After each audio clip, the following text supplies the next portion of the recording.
Welcome to the deep dive. Get ready to look at your mood, your energy, maybe even anxiety through a completely different lens today. Yeah. We're digging into some really fascinating source material from one of our listeners. It explores this, well, surprisingly direct connection between your physical health, specifically how your body manages sugar and energy, and, your mental well-being. It's quite a link it draws. It really is. We're going to unpack this detailed account. It basically traces a path from common diet and lifestyle habits Ah, to actual physical changes in the body. And then crucially, how those changes, according to this source anyway, might directly impact things like mood, anxiety, sleep problems. even neurological Yeah. function, it suggests. Exactly.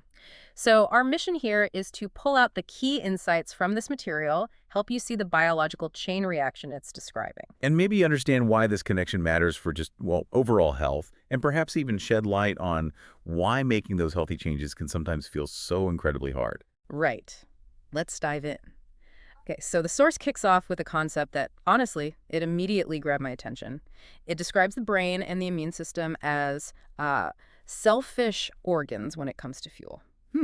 Selfish. What's interesting about that framing is how the source explains it.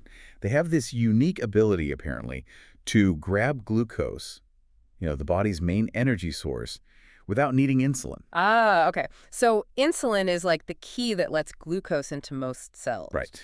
Exactly. But the brain and immune system, they have a master key, Yeah. a special This bypass, is walk right in, and the source asks, well, why? because they need to run constantly. Hmm. No interruptions allowed. They can't afford to wait around for insulin to maybe show up. Makes sense. The immune system needs to be ready, instantly. Yeah, fight or flight or just fighting infection.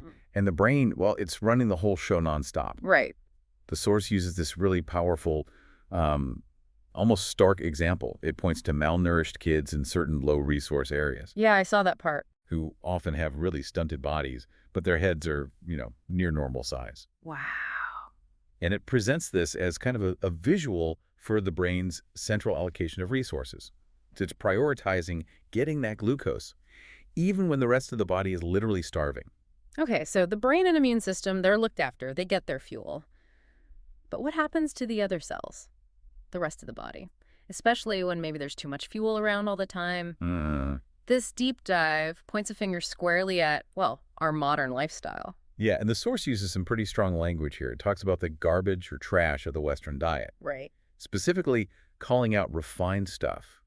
Sugar, white flour, sodas, alcohol, the usual suspects. It makes this bold claim that something like 80% of people globally eat poorly consuming these things regularly.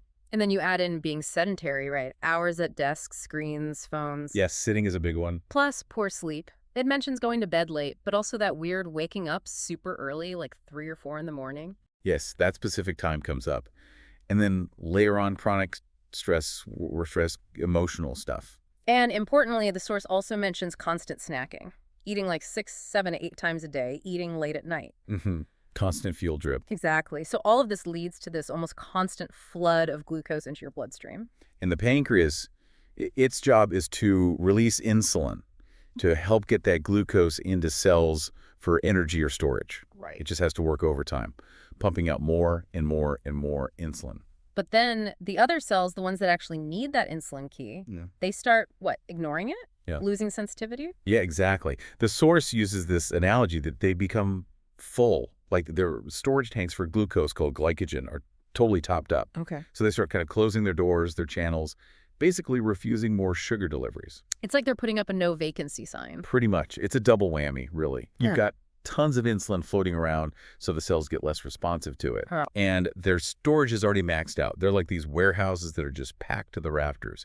They simply can't take any more deliveries, no matter how many insulin trucks show up at the loading dock. Okay, so if the cells are resistant, they're full. They can't efficiently take in this constant stream of glucose. Where does all that extra energy go? Well, the source says it starts piling up as adipose tissue, which is, just the scientific term for fat.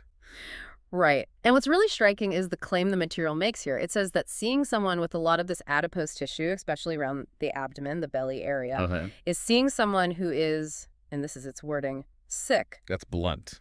Very. And it doesn't stop there. This accumulated fat tissue itself, the source calls it toxic, even neurotoxic. Meaning harmful to the nervous system. Yeah, harmful to the immune system, the whole body. It talks about this tissue kind of invading the body, intoxicating everything it touches. Wow. So how does this intoxication spread? Does it explain that? It does. It explains how a lot of the blood from the large intestine, where nutrients get absorbed, Yeah. goes straight to the liver first for detoxification. But with this constant overload from, well, the garbage food and the toxins, the source says, are produced by this accumulated fat. The liver gets overwhelmed. Exactly. Its detox capacity starts to, collapse. Oh. And that leads to what we commonly call fatty liver. The source uses the term hígado grasso. Right, fatty liver. Yeah. And it's interesting, the material also notes that this whole resistance thing often kicks off in the muscle tissue first. Oh, really? Before the fat gain is obvious. Yeah, it even points to studies showing muscle insulin resistance in young, sedentary people, sometimes as young as, 20. Wow, that young. And the source suggests that this early stage, it could potentially be helped by something really simple, like just stimulating the muscle, physical activity, maybe just once a week. But people often don't do it. Right. It points out that simple change often doesn't happen. So if we're mapping this out according to the source, resistance might start silently in the muscle. Uh-huh. Then the fat starts building up, maybe causing fat inside the liver, leading to fatty liver disease. Right. And this whole accumulation and toxicity then spreads through the body. And that visible belly fat, the abdominal fat. That's a later sign. Yeah. The source positions that as often a later sign indicating this whole chain reaction is already well underway. It suggests when you see that it's, quote, already late for prevention. Oof. But then it adds. But then crucially it insists it's never too late to act. Okay, that's important. Definitely. Now, here's where this dive gets, for me, particularly compelling. It connects all this physical stuff back to the brain. Right, the selfish organ. Exactly. The source explains the brain is normally protected by this really tough blood-brain barrier, like a security capsule, keeping toxins out. A bouncer for the brain. Kind of, yeah. But the source claims this barrier isn't invincible. It has a limit. If you're constantly consuming this garbage diet day in, day out for, and it specifies this, a minimum of 10 years. 10 years, that's a long time, but also not that long in a lifetime. Right. This barrier, according to the material, can eventually be broken. Or vulnerated is the word it uses. Vulnerated. It uses this analogy, like if you keep hitting a super resistant titanium bar with hammers again and again, eventually it's going to break down. I see the analogy. And the source suggests this breakdown allows those circulating toxins from the fat, from the overburdened liver, to actually get past the barrier and reach the brain itself. So, wow. Okay, so you've got a brain that, because it's selfish, can still grab all the glucose it wants. Right. Maybe too much, no breaks.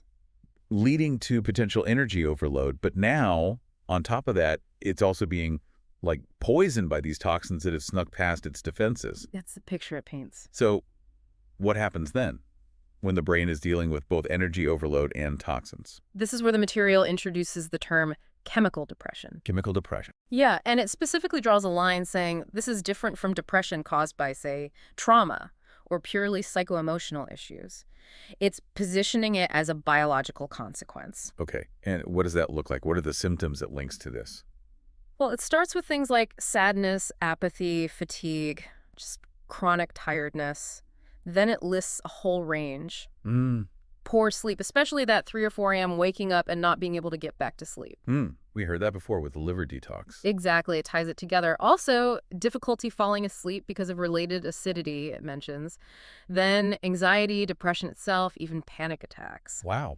The source basically links this whole cascade to a range of psychiatric and neurological disorders. So it's painting this picture of a series of unfortunate events, as you said. Right. One thing physically leads to the next. Right. Creating this downward spiral. And it highlights a really cruel twist in the cycle, doesn't it? Yeah. Feeling depressed or anxious, which the source is framing as potential symptoms of this biological state, can make you want to eat more of the very foods contributing to the problem, or leave you with absolutely zero energy or motivation to exercise. Which, of course, then makes the physical situation worse. The fat accumulation, the toxicity. It just feeds the cycle. The source really emphasizes, it's not just you making things worse if you feel too exhausted to go for a walk.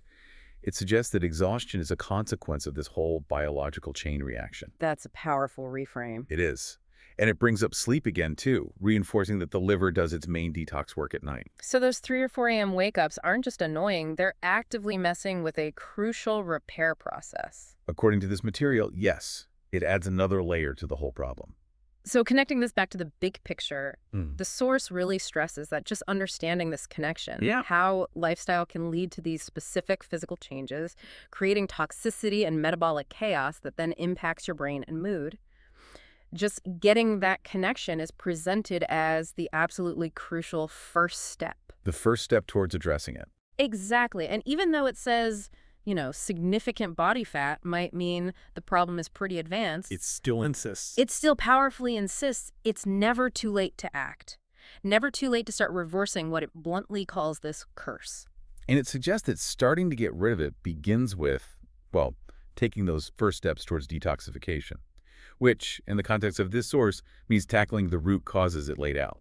The diet, the lifestyle. Right, diet and lifestyle changes. So wrapping up this deep dive, the source material really lays out this compelling, maybe slightly concerning narrative. Yeah, definitely concerning. That the food you eat, how much you move, your sleep, your stress, it can trigger this whole cascade, starting with insulin resistance, fat buildup. Which generates toxins, according to the source. Right, toxins that can eventually breach the brain's defenses and potentially contribute to symptoms we often think of as purely psychological, like this chemical depression, anxiety, sleep issues. It offers this really powerful reframe, doesn't it? Suggesting that feeling too anxious or just utterly exhausted to make healthy choices, maybe that's not just a lack of willpower. Or a character flaw. Exactly. It might be a direct consequence, a symptom Yeah. of this underlying biological imbalance and toxicity that the source describes, part of that whole series of unfortunate events playing out in your body. It's definitely a lot to digest, but understanding this potential biological chain reaction, as presented here, it's framed as the absolutely critical starting point if you want to break the cycle and maybe begin the process of recovery. Which really leaves us, and you listening, with something significant to think about, doesn't it? Hmm. If this idea holds true, that physical toxicity and metabolic imbalance can directly impact your brain and mood so profoundly, what small, consistent step towards physical health could you take? Maybe related to diet or movement or sleep, thinking back to the source's points. That might also be a crucial step towards feeling better mentally and emotionally.